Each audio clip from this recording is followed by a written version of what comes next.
estou aqui com o meu convidado, Marcelo Mira, para o meu primeiro programa de entrevista. Então, Marcelo, muito obrigado por ter aceitado o convite. Espero que todos que estejam nos assistindo aproveitem a entrevista. Imagina, obrigado, o prazer é meu. Eu não sei se eu posso te chamar, se eu tenho que te chamar de professor Eduardo, se eu posso te chamar de Dudu, se você Bom, vai contar para Marcelo, eles a nossa. você é o meu convidado, você tem direito, be my guest. Ok, Você claro. pode dizer para quem está assistindo qual é o Uhum. seu papel na PUC Paraná? Claro, eu sou professor da PUC há muitos anos, há quase 35 anos. Comecei a dar aula na graduação muito jovem, recém-formado, com 21 anos, estava entrando no meu mestrado na época e, e fiz um curso de nivelamento de química, de matemática, enfim, que o mestrado ali da bioquímica da Federal exigia. E um dos professores do nivelamento era professor da PUC, o professor Roberto Pontarolo, e a PUC estava começando o curso de farmácia na época. E ele estava precisando de alguém para ajudar a dar aulas de química inorgânica, imagine. E me convidou, e eu topei. Então, eu estou na PUC já há muito tempo. Desde então, passei por várias disciplinas lá. Fui professor de química, fui professor de físico-química, passei pela toxicologia uma época. Em algum momento da minha vida, mais tarde, saí para fazer o meu doutorado e aí passei a me dedicar 100% à pesquisa. E aí assumi uma posição mais parecida com a que eu tenho hoje, né? Fui professor de bioquímica há muitos anos, tanto clínica quanto básica. E desde que eu voltei do meu doutorado, que eu passei a ser professor e pesquisador no programa de pós-graduação em Ciências da Saúde, que é o que eu sou hoje.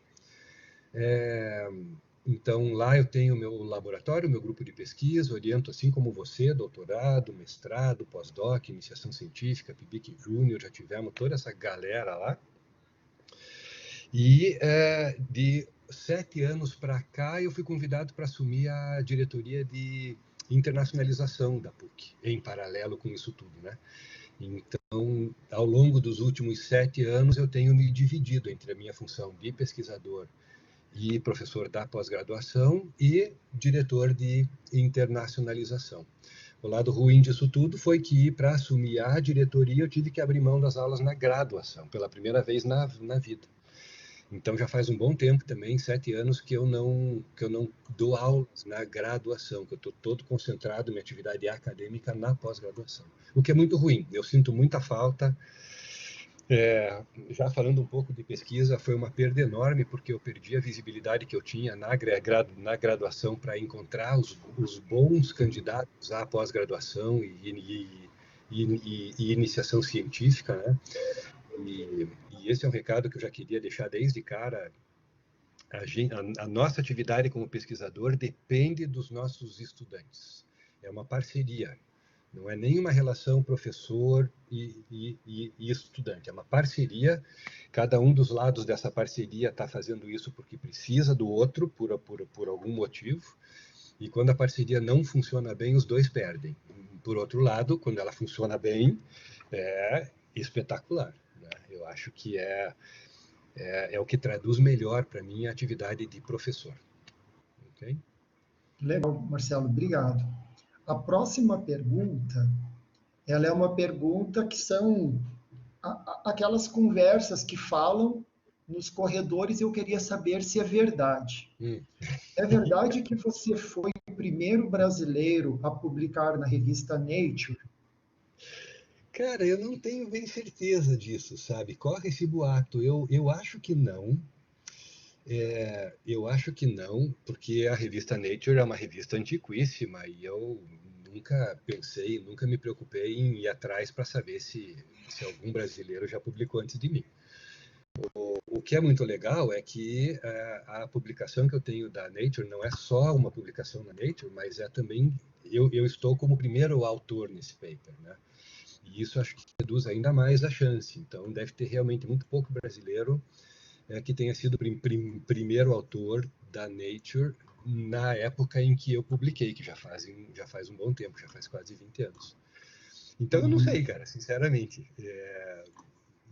Tomara que não, né? Tomara que tenham vários outros lá, mas que realmente foi algo que chamou muito a atenção na época, foi o que foi bom.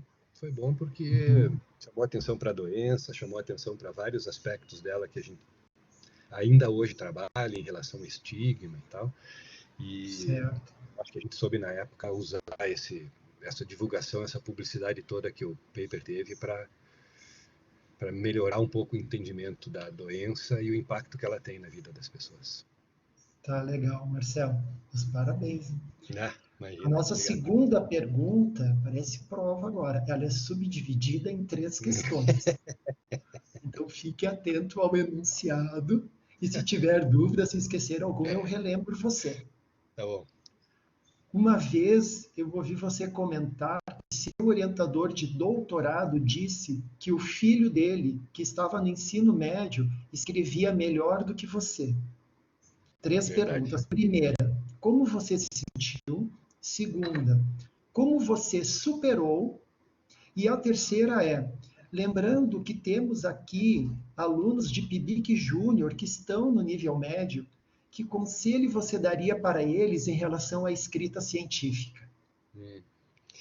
É, você tem toda a razão. Você ouviu certo. Essa história eu conto sempre que eu posso e acho que é uma história bem bacana. Assim, né? Eu estava escrevendo a minha dissertação de, de doutorado já e estava na fase final da redação da discussão. E eu fiz uma discussão, mas eu fiz uma discussão assim muito burocrática, muito inspirado em outras teses que eu tinha lido, uma coisa assim sem muito risco, né? Algo assim, jogando no lado seguro, jogando na defesa, digamos assim, né?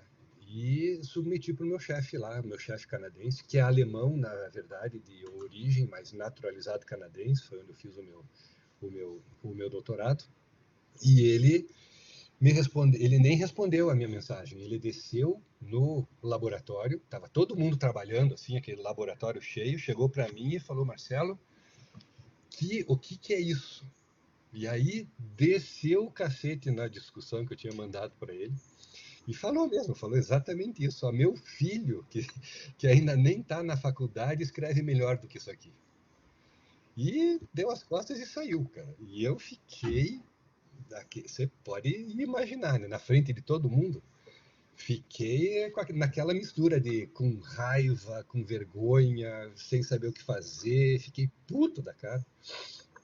E ao mesmo tempo envergonhado, falei, sabe o quê? Vou encerrar a fatura por hoje, peguei minhas coisas, fui para casa e aí fiquei uns dias em casa e pensei comigo, né? Porra,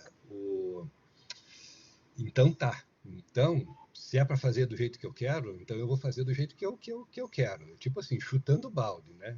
Liguei no modo F, chutei o balde e falei, então agora eu vou fazer do jeito que eu acho que tem que ser.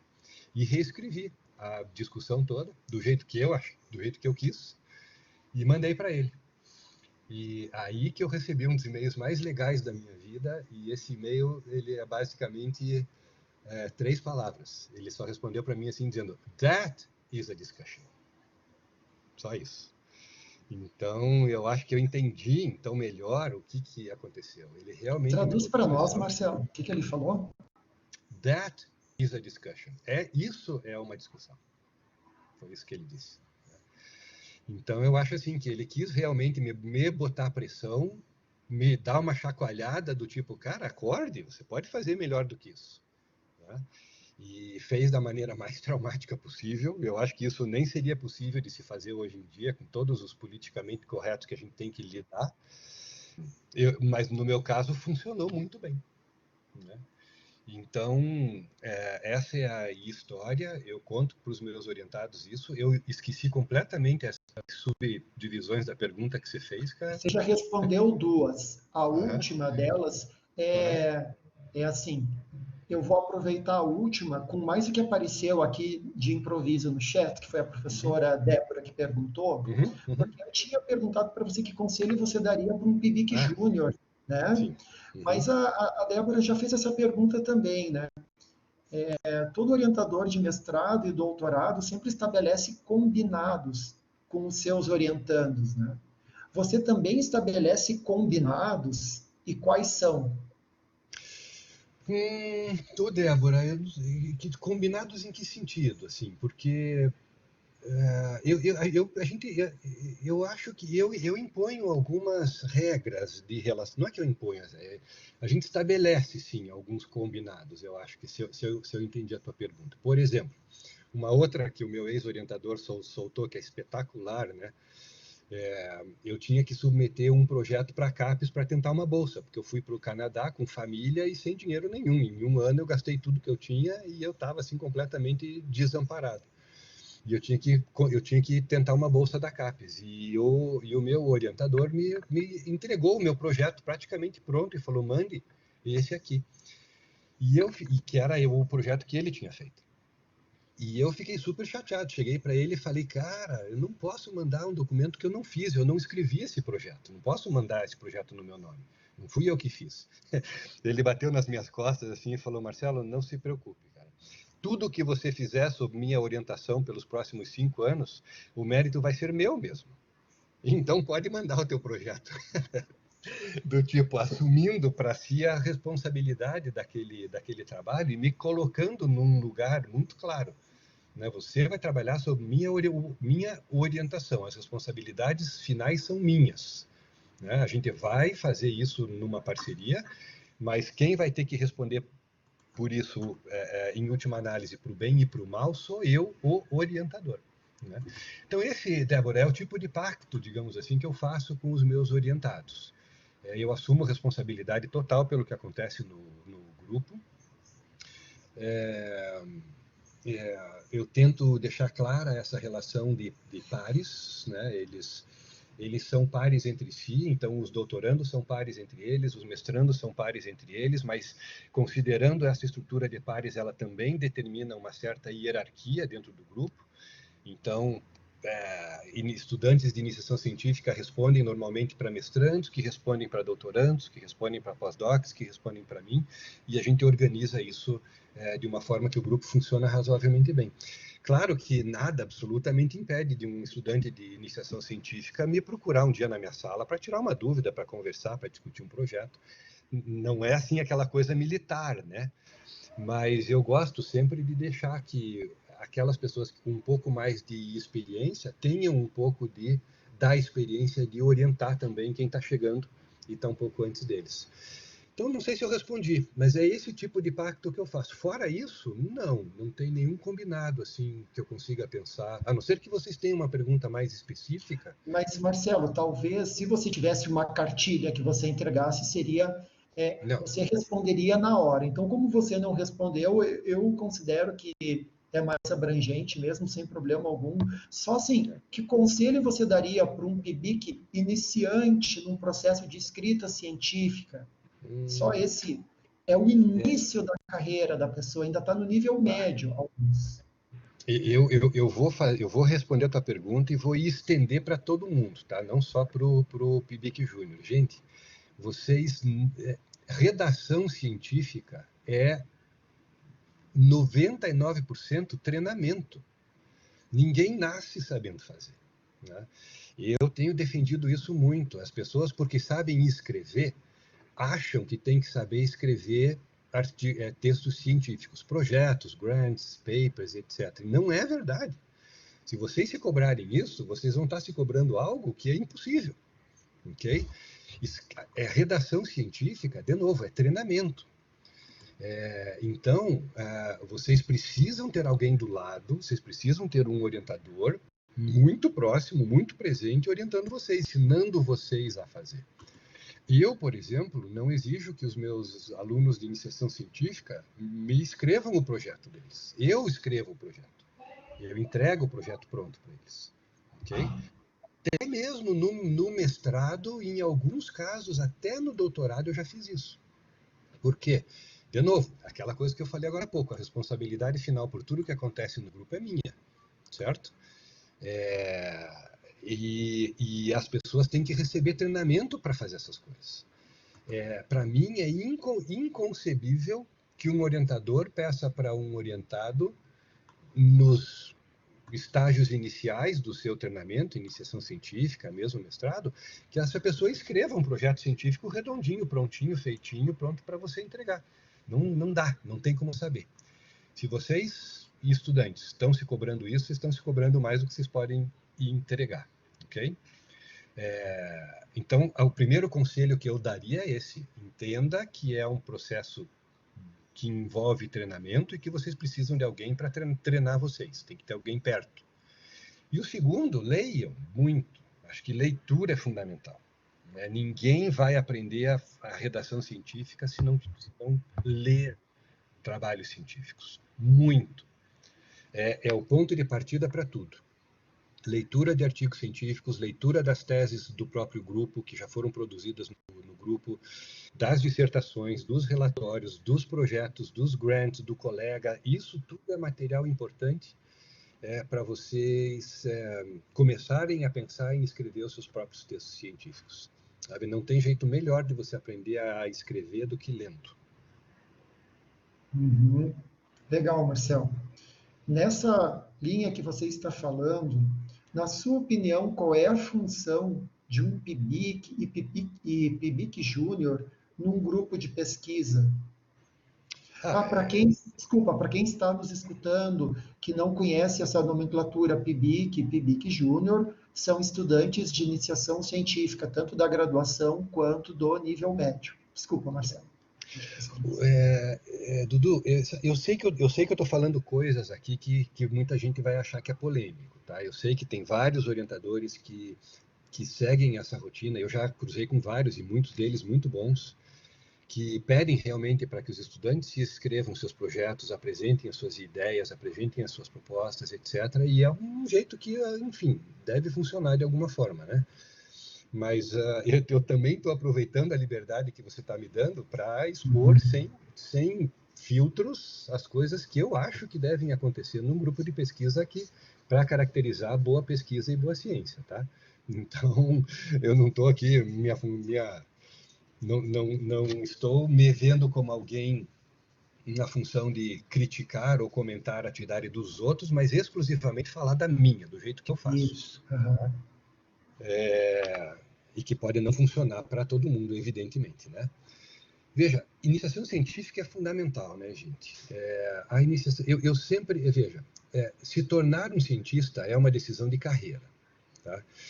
Não faz sentido para mim ninguém propor fazer o mestrado, seguir para o doutorado depois, se a ideia é botar um diploma na parede, ou ter um título bonito na assinatura, ou mesmo aquela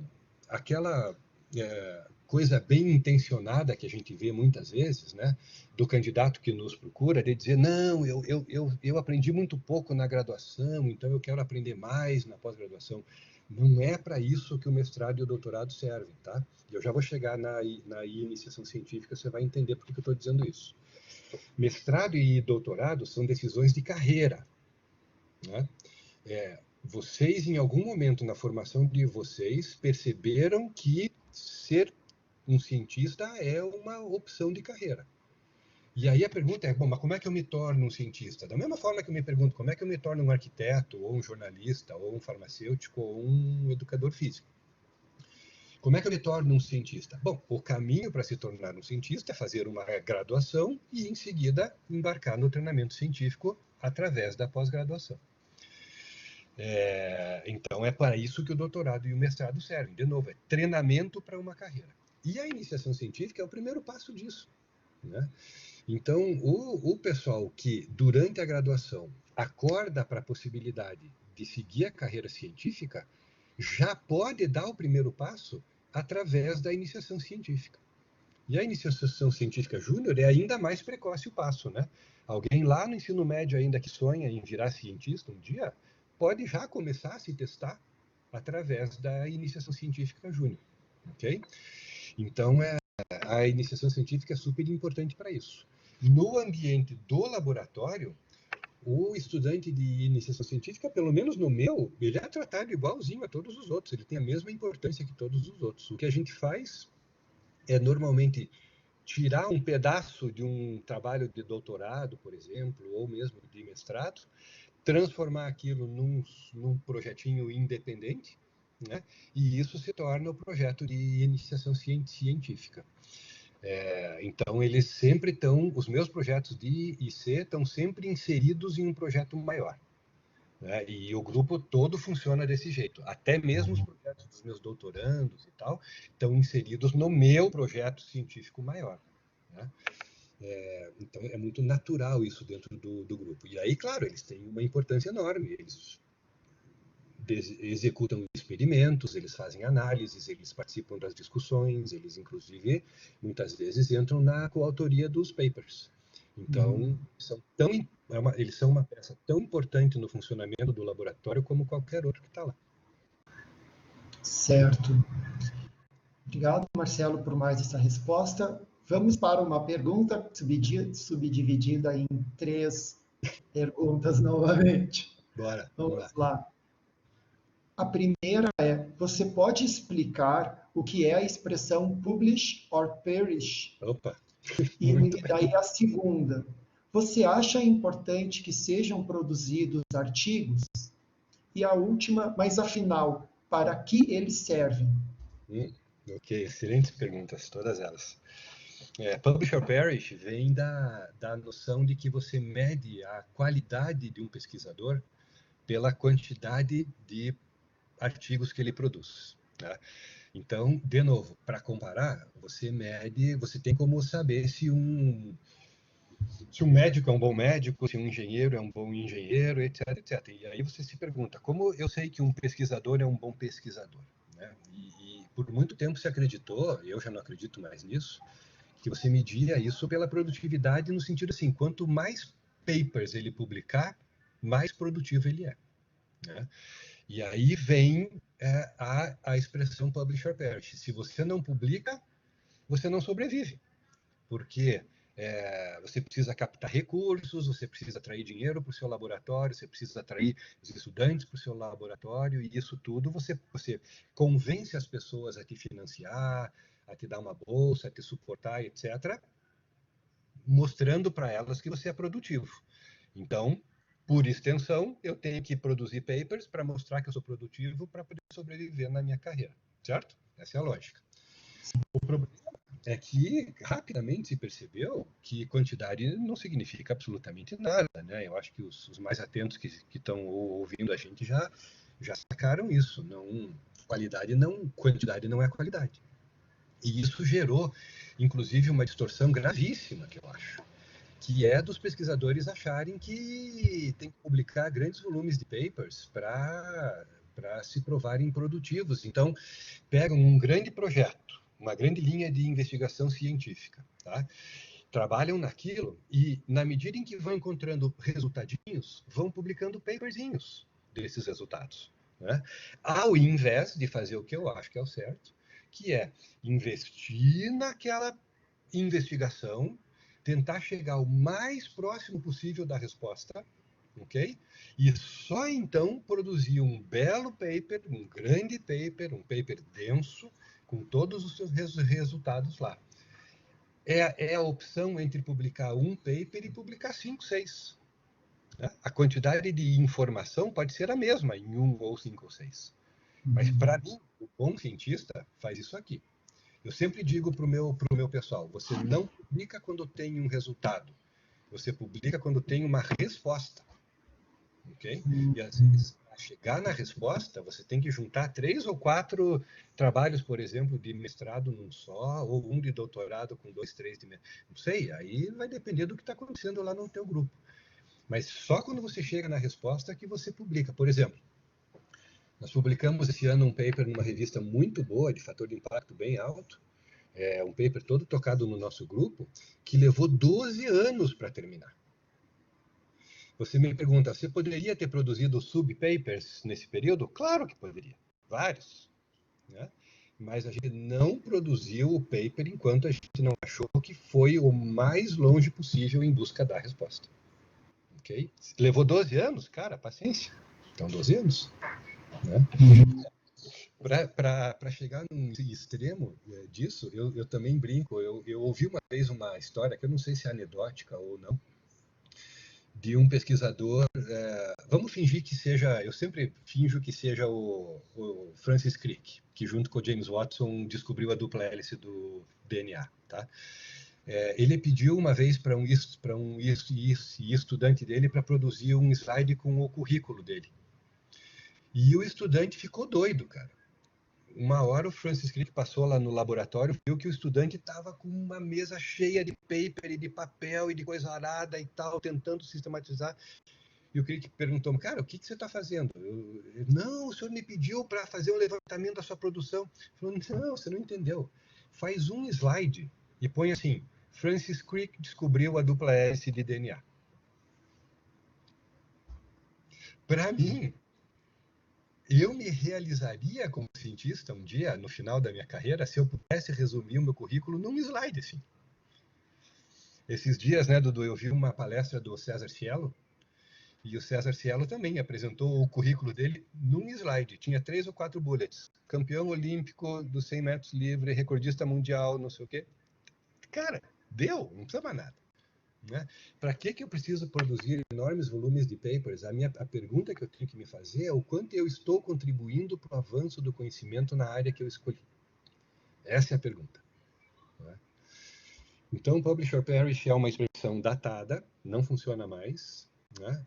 Hoje tem outra que a gente usa, que é assim, um pouquinho, um tanto quanto sarcástica, mas não sei se já ouviram, salami science. Salami Science é você pegar uma boa pesquisa e fatiar ela, que nem você fatia um salame, e publicar os pedacinhos. É muito negativo isso, é muito mal percebido pela comunidade científica séria, ok? E, porra, de novo, cara, eu esqueci a tua pergunta C. É porque você está respondendo parcial todas, mas só para relembrar, Tá, Marcelo, tá. você acha importante que sejam produzidos artigos e para Sim, que eles servem?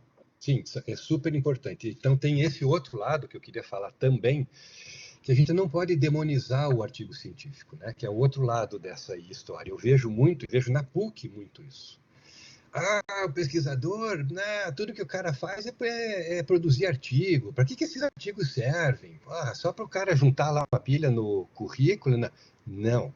Aí também a pessoa está olhando a coisa pelo lado errado, está torta essa visão. A gente não está produzindo artigo, a gente está produzindo conhecimento. Agora, esse conhecimento não pode ficar flutuando no ar. Olha lá Bob Dylan, né? It's blowing in the wind. Não pode. Esse conhecimento tem que estar em alguma coisa, tem que estar numa mídia, tem que estar em algum lugar. E até hoje ninguém inventou mídia melhor para você sistematizar a produção de conhecimento do que artigo científico. Então, as pessoas que demonizam ou criticam o artigo não estão entendendo que não é o artigo, é o conhecimento que está sendo divulgado ali, que é importante. Então, o artigo científico é super importante, claro que é, como meio, como mídia de consolidação e disseminação do novo conhecimento que foi produzido. Entendeu? Então, eu sempre rebato quando eu vejo, até o nosso reitor e nossos diretores de pós-graduação e tal, já vi várias vezes falando, não pode essa coisa de ficar juntando artigo. Cara, não é ficar juntando artigo. Tem que separar as coisas. Está produzindo salami science? Ok, é ruim, não é a ideia. Né? Mas está produzindo artigo sólido, denso, consistente, que contribui de fato para o avanço do conhecimento na área, então para de demonizar. Isso é super importante, não é o artigo em si, é o conhecimento que está sendo produzido. Okay? Todo o trabalho científico que não é consolidado, que não é transformado num documento que possa ser divulgado, até porque ele, desta forma, é exposto à crítica dos pares. Não é? Os pares vão poder saber o que você fez, vão criticar, vão validar ou não o teu achado. Tudo isso está no coração da ciência. Né? Então, você tem que publicar. E é para isso que existe esse sistema todo que a gente conhece de publicação científica. Né? Então, tem que publicar sim. Toda pesquisa que é feita, mas não divulgada, ela, para todos os efeitos, não existiu. O que é uma pena. Certo. Falando em publicação, Marcelo, eu estou indo, porque eu combinei com você pedir meia hora da sua atenção, você foi muito generoso e Não, disse que poderia ficar não. até mais tempo, mas eu já estou na última pergunta que eu planejei, Uhum, subdividida em duas também.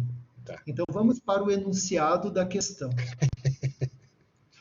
O fator de impacto é indicador, como o próprio nome diz, o impacto que a revista acadêmica tem na sociedade científica. Isso aí. Um artigo publicado numa revista que é classificada com um fator de impacto superior a 2 já pode ser considerado um bom artigo publicado. Aí vem a primeira pergunta. Como você se sentiu em ter publicado em 2004 um artigo com fator de impacto 42,778? E aí a sequência da pergunta é: como você se mantém motivado a continuar pesquisando e publicando? É, veja, de novo, né? Cara, é super legal, né? Eu tenho uma cópia do meu paper na Nature, num quadrinho pendurado na parede aqui em casa. Dá um orgulho enorme de ter participado daquilo, né? E é preciso que se diga que o grande cérebro, mastermind, por trás daquele artigo não fui eu, claro. Eu era doutorando na época do meu orientador, que foi o cara que idealizou aquilo tudo. Então, ele sim é que tem o mérito de fato, né? Eu tenho parte do mérito, porque, como eu disse, é uma parceria. Eu estava lá, eu trabalhei, eu produzi, eu ajudei a, enfim, analisar e interpretar e tal, mas o grande cérebro é ele. Agora, é espetacular, né, Dudu? Você produziu uma tese de doutorado, e eu fui um pouco mais longe, né? Não sei se você sabe, mas a minha tese tem 3 artigos. Numa revista que tinha um fator de impacto na época 4 ponto alguma coisa, acho que ainda tem. Os outros 2 para esse da Nature e um na Nature Genetics, né, de 2003, que também tem um fator de impacto assim brutal. Então, porra, foi muito bacana produzir uma tese de doutorado com essa densidade, né? Me senti Uhum. muito bem. É. O engraçado é que meu orientador na minha festa de despedida, quando eu estava voltando para o Brasil, ele me chamou num canto, a gente já estava meio bêbado, assim, eu e ele, né? E eu voltando para o Brasil, encerrando a minha fatura depois da minha defesa, ele falou assim: Marcelo, você como pesquisador, você é ok. Ele deu direito. Você é ok, tipo assim, dá para o gasto, né? Mas aí terminou o comentário dele. Eu acho que ele tinha toda a razão, toda a razão. A grande vantagem que eu tenho e o que me orgulha muito mesmo não são tantos papers, mas eu acho que eu soube aproveitar a chance que eu tive, sabe? De estar numa universidade top do mundo, com um grupo de pesquisa top do mundo também, ter entendido isso, e acho que muitas vezes nossos orientados não percebem isso, não percebem aonde estão, sabe como? E, portanto, não dão valor para a oportunidade que eles estão tendo de conviver com um bom pesquisador, de conviver com boa ciência, né, de viver esse meio ambiente. Eu me orgulho muito de ter percebido isso e de ter aproveitado isso ao máximo. E esse talvez é o maior orgulho, quando você fala assim, como é que você se sentiu de publicar uma revista assim, né? Acho que não foi tanto publicação, mas foi ter percebido que eu soube aproveitar a chance que eu tive. Né? Lá, enquanto eu estava, e depois que eu voltei. E criei o meu próprio grupo de pesquisa e tento passar essas coisas que eu aprendi lá para o meu pessoal. Né? Isso é o que me motiva. Eu acho que a resposta responde as duas perguntas. O que me motiva continua sendo isso, continua sendo a minha vocação desde o início, lá 30 e tantos anos atrás, de formação de gente, eu acho. Mais até do que como pesquisador, eu me vejo formando pessoas, ajudando a formar pessoas. E isso não acaba nunca, né, Dudu? Quanto mais você produz, envelhece, aprende, toma pancada, é, é, tem sucesso, quanto mais você passa por isso, mais preparado você está para orientar e para formar as pessoas que estão vindo depois, né? Eu tento aproveitar isso ao máximo e essa é a minha motivação principal. Uhum. Legal, Marcelo. Estamos O, encerrando. Oi? Eu ia falar ia contar mais uma história do Canadá e agora, puxa, deixa eu ver se eu lembro. Tinha a ver com isso também. Se eu lembrar, eu falo. Tá bom, Agora, porque a gente está encerrando aqui, quero fazer a última pergunta para você. uhum, E no dia que eu defendi o meu doutorado, eu escutei de um dos membros da banca dizendo assim: agora que você será um doutor, um PhD, um philosophy doctor, vamos parar para pensar um pouco na pesquisa que você desenvolveu. E desde que eu escutei isso, eu sempre fico tentando compreender o que tem da filosofia ou o que eu posso antecipadamente a minha pesquisa refletir para que a minha pesquisa tenha um rumo melhor. Então, eu gostaria que você deixasse um conselho para todas as pessoas que querem seguir na carreira científica e se você também tem alguma coisa de pensar até onde vai chegar e por esse caminho. é. Veja, de novo, eu acho que talvez eu decepcione algumas pessoas dando uma resposta assim super pé no chão, pouco sexy, mas isso talvez contribua um pouco para desmistificar um pouco a carreira de pesquisador. Eu acho que é vocação, essencialmente, sabe? Se você tem vocação para ser cientista, assim como as pessoas têm vocação para ser tantas coisas na vida, né, músico, etc., ótimo, persiga essa vocação. Vá atrás, busque o treinamento que você precisa e desenvolva. Eu digo isso mais nesse sentido de que, às vezes, o cientista é visto como aquele cara com os cabelos do Einstein, né? Desde que o Einstein tirou aquela foto, todo cientista é associado com aquela figura do pesquisador meio maluco, com a língua para fora, os cabelos para cima, tentando salvar o mundo e tal. E, na verdade, é uma profissão como qualquer outra, eu acho, na qual eu me insiro e me realizo totalmente. Sou muito feliz sendo o que eu sou, né?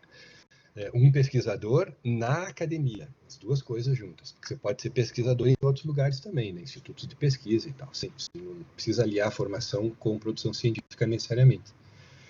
E então acho que é isso. Procure. Você me pediu para dar um conselho, né?